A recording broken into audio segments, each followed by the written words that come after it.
आपको फिनलैंड का बच्चों से संबंधित यह वैज्ञानिक रिसर्च हैरान कर देगा।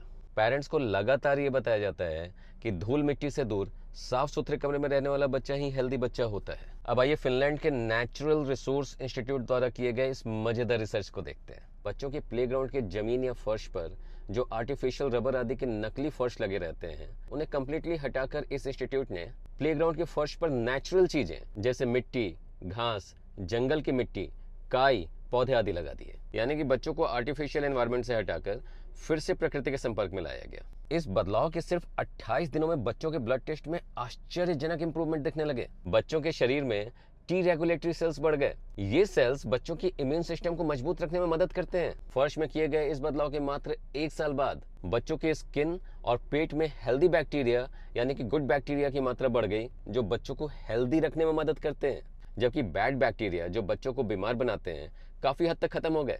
तो याद कीजिए कि जब आपके माँ बाप या दादा दादी बिना रिसर्च पेपर पढ़े आपको कहते थे कि भाई बच्चों को थोड़ी देर मिट्टी में खेल लेने दिया करो, तो आपको ये लगता था कि इन्हें तो विज्ञान और इन्फेक्शन के बारे में कुछ मालूम ही नहीं है। लेकिन सच्चाई तो यह है कि उन्हें बहुत अच्छे से मालूम था कि बच्चों का रोज थोड़ी देर मिट्टी में खेलना केवल बचपन की मस्ती नहीं है, बल्कि मजबूत इम्यूनिटी की ट्रेनिंग भी है।